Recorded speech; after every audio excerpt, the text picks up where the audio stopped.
Hello students, कैसे हैं आप सब। पिछली वीडियो में हमने 1857 ईस्वी की क्रांति के कारण पढ़े थे और आज हम पढ़ेंगे क्रांति की प्रगति। इस जन विद्रोह की शुरुआत ब्रिटिश फौज के भारतीय सिपाहियों द्वारा की गई थी। वास्तविकता देखें तो इसके आधार शोषित किसान व कारीगर थे, जिन्होंने लाखों की संख्या में इसमें भाग लिया। इस विद्रोह की शुरुआत अंग्रेजों की बंगाल आर्मी से हुई, जो कि उस समय पूरे एशिया में सबसे बड़ी आधुनिक शक्तिशाली सेना थी।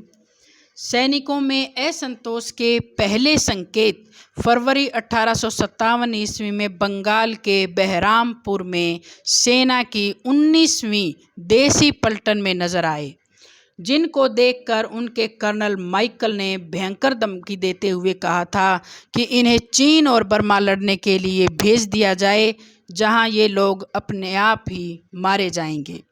इसके बाद 31 मार्च को इस पलटन को भंग कर दिया गया। बंगाल में बैरकपुर छावनी में 29 मार्च 1857 ईस्वी को परेड के समय मंगल पांडे नामक 34वीं पलटन का एक भारतीय सैनिक नए चर्बी वाले कारतूसों को लेकर भड़क उठा। उसने अंग्रेज अधिकारी की गोली मारकर हत्या कर दी। उसे तुरंत पकड़ लिया गया और 8 अप्रैल को उसको फांसी पर लटका दिया गया। साथ ही इस पलटन को भी भंग कर दिया गया। इसीलिए 1857 ईस्वी की क्रांति का पहला शहीद मंगल पांडे कहलाया। बैरकपुर में तो विद्रोह को दबा दिया गया, लेकिन अन्य स्थानों पर यह विद्रोह और भी भयंकर रूप से भड़क उठा। हरियाणा में 1857 ईस्वी के विद्रोह से संबंधित घटनाक्रम के अलग अलग पहलुओं को हम इस प्रकार से समझ सकते हैं। पहला है अम्बाला। हरियाणा के अम्बाला में एक बड़ी सैनिक छावनी थी। यहाँ पर लगभग 5 पलटनें तथा एक यूरोपीय तोपखाना रखा हुआ था। इसके अलावा पंजाब तथा उत्तर पश्चिमी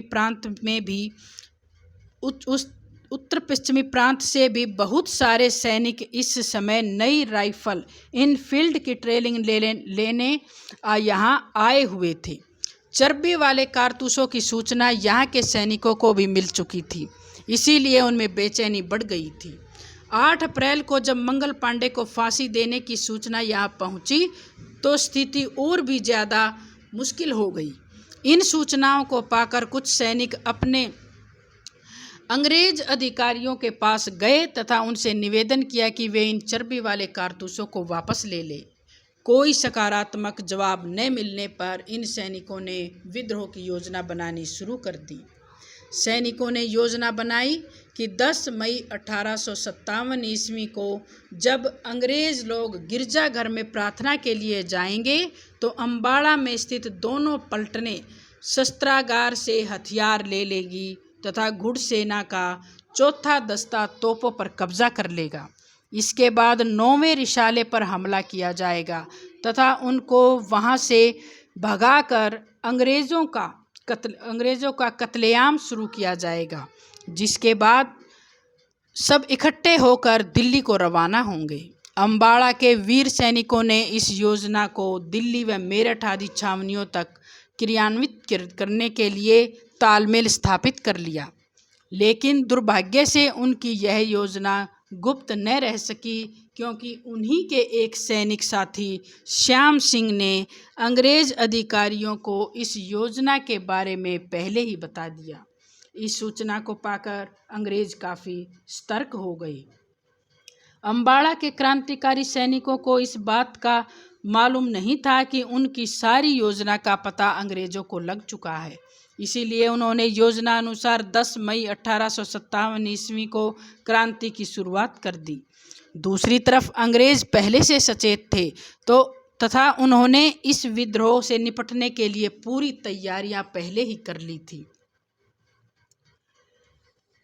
60वीं देसी पलटन के विद्रोही सैनिकों को अंग्रेजी टुकड़ी ने घेर लिया। लगभग दोपहर के 12 बजे 5वीं पलटन ने भी विद्रोह कर दिया। अंग्रेजी सैनिक टुकड़ियों ने इस पलटन को भी तोपों तथा टैंकों से घेर लिया। 5वीं पलटन के कुछ अन्य सैनिकों ने मालखाने में विद्रोह कर दिया, लेकिन सचेत अंग्रेजी सेना ने उनकी भी घेराबंदी कर ली।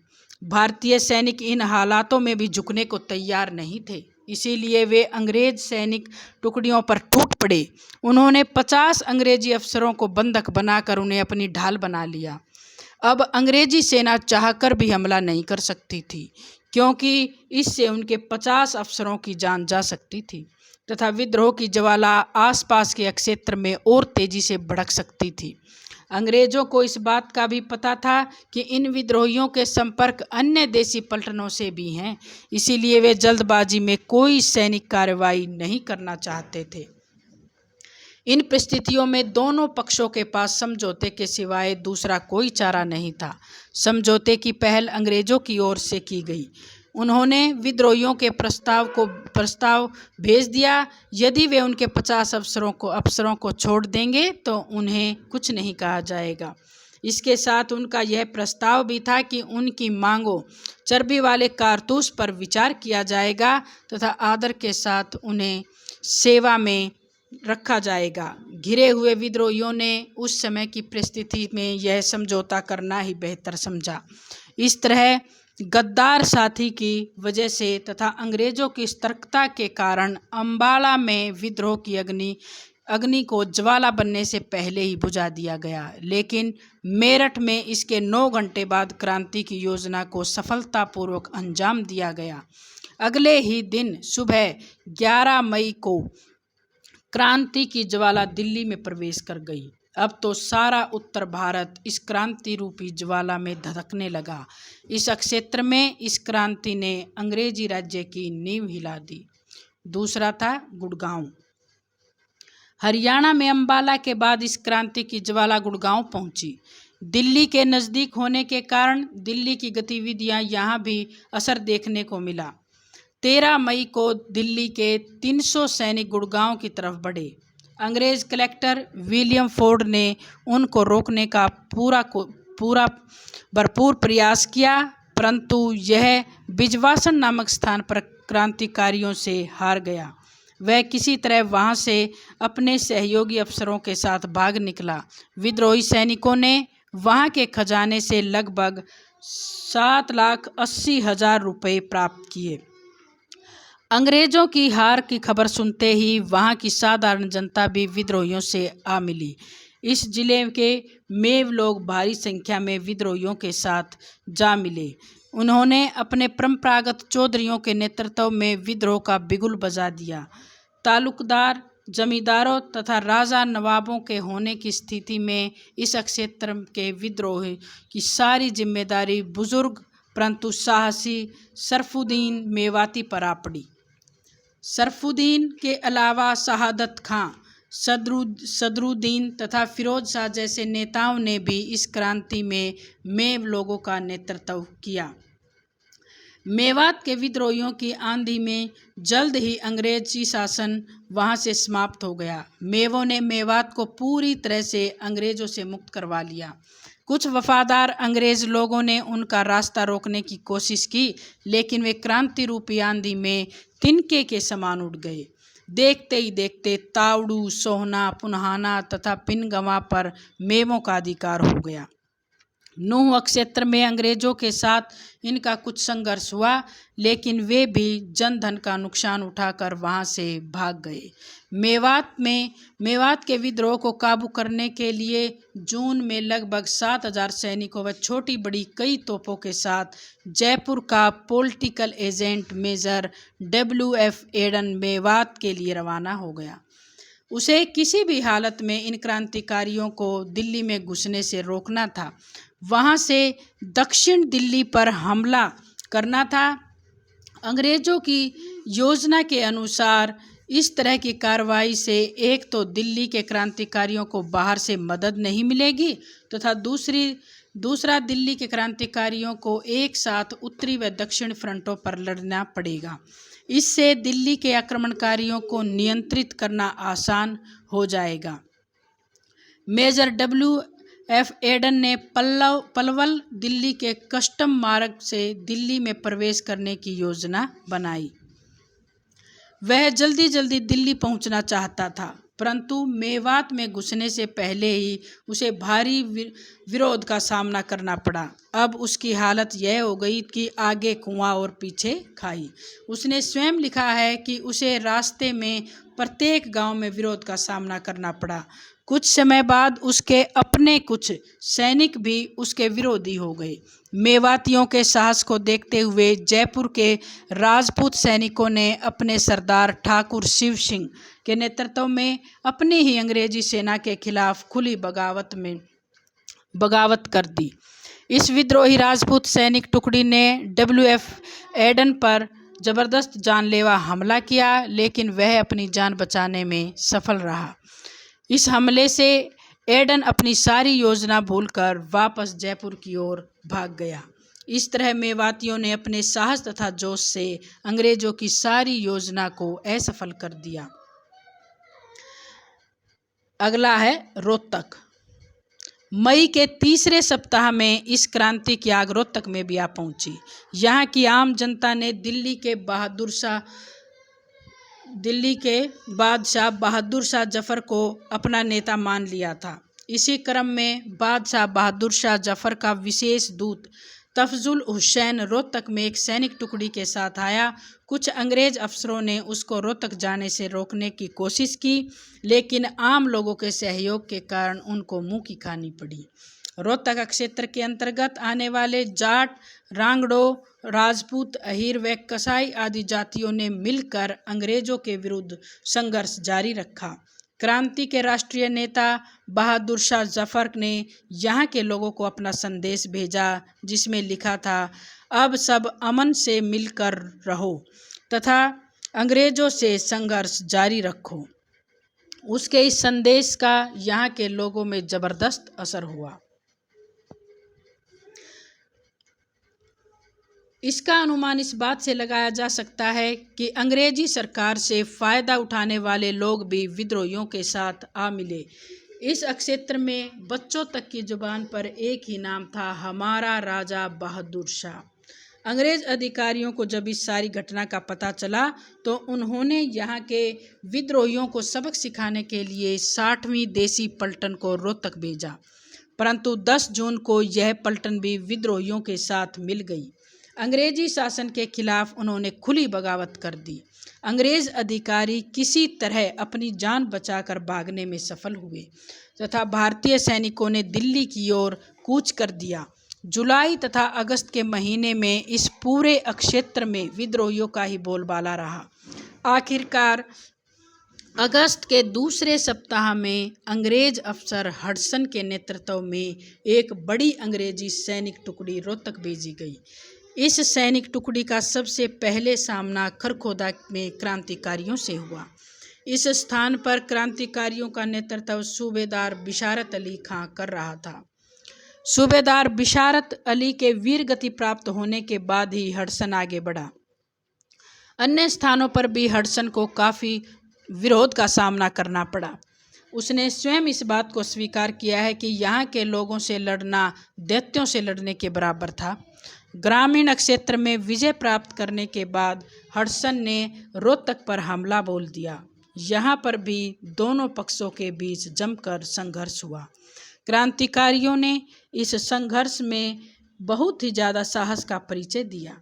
इस बात का अनुमान इस बात से लगाया जा सकता है कि जींद रियासत से सैनिक सहायता प्राप्त होने के बाद भी अंग्रेजी अफसर हडसन विद्रोहियों को उस समय निर्णायक रूप से पराजित नहीं कर सका। हडसन को खाली हाथ दिल्ली लौटना पड़ा।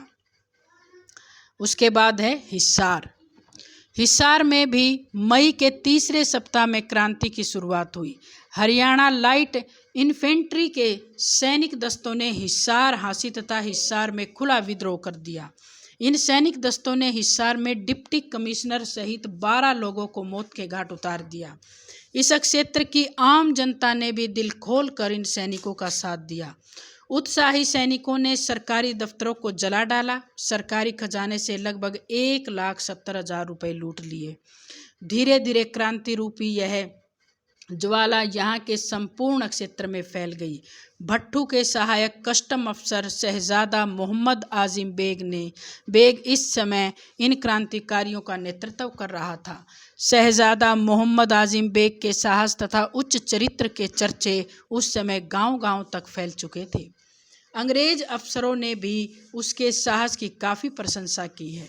इसी तरह हांसी के हुकमचंद और मुनीम बेग स्थानीय लोगों का नेतृत्व कर रहे थे। इस तरह सभी लोगों के मिले जुले प्रयास से इस सैनिक विद्रोह को जन विद्रोह का रूप धारण कर लिया। अगला है पानीपत तथा थानेसर। हरियाणा का पानीपत तथा थानेसर क्षेत्र अंग्रेजों की विशेष निगरानी में था, क्योंकि यह अंग्रेजी सेना तथा रसद के आवागमन का मुख्य रास्ता था। अम्बाड़ा में विद्रोह के बाद उन्होंने इस क्षेत्र की निगरानी बढ़ा दी थी, लेकिन फिर भी वह इस क्षेत्र में क्रांति को भड़काने से रोकने में पूरी तरह असफल रहे। अंग्रेजों के लिए यह क्षेत्र इसीलिए भी महत्वपूर्ण था क्योंकि दिल्ली तथा पंजाब को आपस में जोड़ने वाला रास्ता यहीं से होकर गुजरता था। इसीलिए वे किसी भी हालत में इस क्षेत्र पर से अपनी पकड़ खोना नहीं चाहते थे। इस क्षेत्र पर अपनी पकड़ बनाए रखने के लिए अंग्रेज़ों ने पंजाब में अपने वफादार राजाओं व नवाबों से सहायता की अपील की। सदा की तरह वे अंग्रेज़ों के साथ आ मिले तथा सैनिक कार्रवाई में अंग्रेज़ों के सहयोगी बन गए, परंतु ये सब मिलकर भी यहाँ के विद्रोहियों पर अपना नियंत्रण स्थापित नहीं कर सके। दिल्ली से अंग्रेजी सेना की एक खास पलटन यहाँ पर भेजी गई। इस पलटन तथा विद्रोहियों के बीच पानीपत में जमकर मुठभेड़ हुई। अंग्रेजी सैनिक टुकड़ी को भारी हानि उठानी पड़ी। इस हानि का अनुमान इस बात से लगाया जा सकता है कि उसका प्रधान सेनापति जनरल एन सेन इस संघर्ष में मारा गया। कुछ समय बाद पंजाब से प्राप्त अपार सैनिक सहायता के बलबूते पर अंग्रेजी सेना विद्रोहियों को पीछे धकेलने में सफल हुई। उन्होंने किसी तरह से मुख्य मार्ग पर अपना नियंत्रण दोबारा से स्थापित कर लिया, लेकिन ग्रामीण क्षेत्रों में घुसने का साहस उनका अब भी नहीं था। बल्ला नामक गांव में हुए विद्रोह में तो अंग्रेजी सेना को भारी धन की हानि हुई। इन लोगों ने अंग्रेजी सेना का डटकर सामना किया, परंतु शक्तिशाली अंग्रेजी सेना के सामने उनको आखिरकार हार का सामना करना पड़ा, लेकिन उनकी शहादत तथा वीरता को भारतीय इतिहास में कभी नहीं भुलाया जा सकता। अब है 1857 की क्रांति के प्रभाव कि क्या प्रभाव पड़े।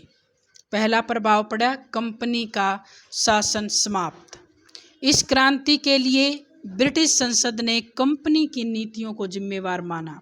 इसीलिए इस क्रांति की असफलता के बाद अंग्रेजी संसद ने भारत के शासन को कंपनी से छीनकर अपने अधीन कर लिया।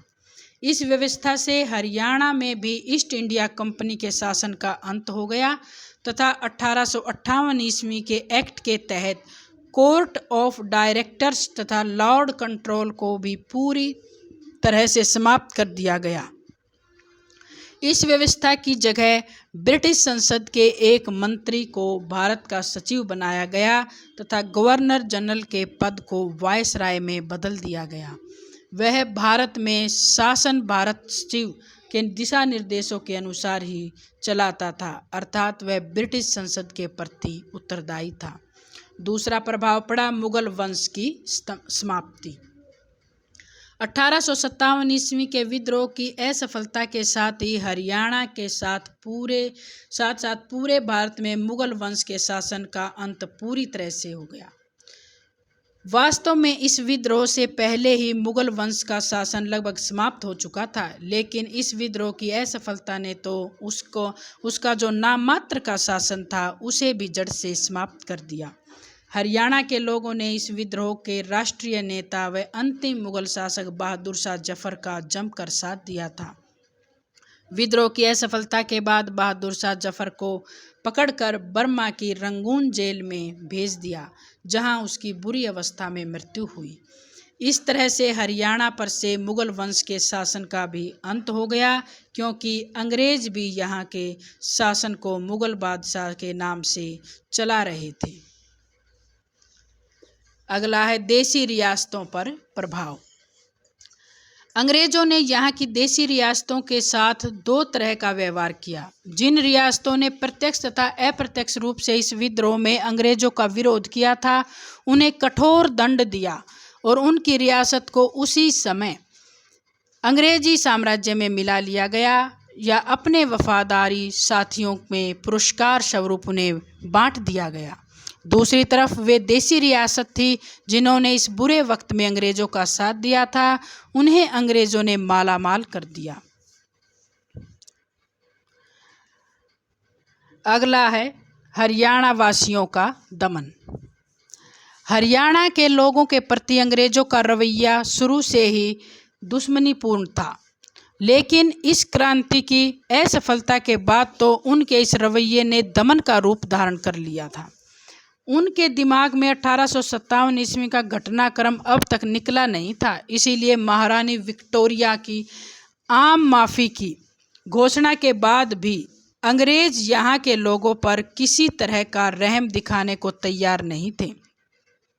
अशोक मेहता के अनुसार इस विद्रोह का एक बुरा प्रभाव यह पड़ा कि इसके परिणाम स्वरूप यूरोपियनों तथा भारतीयों की जातीय शत्रुता बढ़ गई और दोनों के बीच सांस्कृतिक मेल जोल असंभव हो गया। 1857 की क्रांति के बाद हरियाणा के लोगों पर अनेक अत्याचार किए गए। असंख्य गांवों को जला दिया गया, हजारों लोगों को कैद कर दिया गया। विद्रोह में प्रत्यक्ष तथा अप्रत्यक्ष रूप से भाग लेने वालों की संपत्तियां जब्त कर ली गई। अगला प्रभाव पड़ा गरीबी और बेरोजगारी। इस क्रांति के परिणाम स्वरूप हरियाणा के आर्थिक विकास को गहरा धक्का लगा। इस विद्रोह रूपी क्रांति में भाग लेने वाले लोगों की संपत्तियां जब्त कर ली गई। सार्वजनिक रूप से गांव पर भारी आर्थिक जुर्माना लगाया गया। सेना से यहाँ के विद्रोहियों से संबंध रखने वाले लोगों को बाहर निकाल दिया गया। इसके अलावा देसी राज्यों का अपहरण अंग्रेजों ने कर लिया। इससे इनकी सेवा में लगे अनेकों लोग बेरोजगार हो गए। इस प्रकार हरियाणा में चारों तरफ गरीबी तथा बेरोजगारी का माहौल बन गया। अगला प्रभाव पड़ा कृषि सुधार। इस क्रांति या विद्रोह के बाद कृषि क्षेत्र में एक सकारात्मक बदलाव देखने को मिला। इस समय तक कृषि क्षेत्र में काफ़ी तकनीकी आविष्कार हो चुके थे। अंग्रेजों की बदौलत ये बदलाव हरियाणा तक पहुंचने में भी सफल रहे। हरियाणा के लोगों की आजीविका मुख्यतः कृषि पर आधारित थी। इस विद्रोह के बाद किसानों की दशा में कुछ सुधार देखा गया। क्रांति के बाद काश्तकारों को परिश्रम का मुआवजा देने तथा उन्हें अनुचित करों से राहत देने की नीतियां अपनाई गई। अनेक तालाबों तथा जलाशयों का निर्माण किया गया। कृत्रिम सिंचाई के अंतर्गत खेतों तक नहरों का निर्माण किया गया। इसका उद्देश्य चाहे अधिक भू राजस्व प्राप्त करना रहा हो, लेकिन वास्तव में इन कार्यों से हरियाणा के किसानों को लाभ ही हुआ। अगला है राष्ट्रीयता का उदय। 1857 ईस्वी के विद्रोह रूपी क्रांति के कारण हरियाणा के लोगों में राष्ट्रीयता की भावना का उदय हुआ। पहली बार सैनिक, राजा व जनसाधारण लोग एक साथ होकर काफ़ी संख्या में अंग्रेजों के विरुद्ध एक माहौल तैयार करने में लग गए। अब लोगों की समझ में आ चुका था कि 1857 ईस्वी की क्रांति की असफलता का मुख्य कारण उनकी एकता की कमी थी। यदि उस समय लोग एक होते तो इस क्रांति में उन्हें जरूर सफलता मिलती। इसी उद्देश्य से राष्ट्रीय स्तर 1885 ईस्वी में भारतीय राष्ट्रीय कांग्रेस की स्थापना की गई। इसकी एक शाखा हरियाणा में भी खोली गई। इसी राष्ट्रीय संस्था ने 1857 ईस्वी की क्रांति को आधार बनाकर आने वाले स्वतंत्र संग्राम का नेतृत्व किया। Doctor R.C. मजूमदार ने 1857 ईस्वी के विद्रोह के महत्व को स्पष्ट करते हुए लिखा है कि 1857 ईस्वी के विद्रोह की धीमी धीमी परंतु पवित्रतापूर्ण याद ने शायद भारत में अंग्रेजी शासन को उससे भी बढ़कर क्षति पहुंचाई जितनी कि स्वयं विद्रोह ने पहुंचाई थी। तो बच्चों, ये था 1857 की क्रांति के कारण के क्रांति के प्रभाव की क्रांति के बाद कौन कौन से प्रभाव पड़े।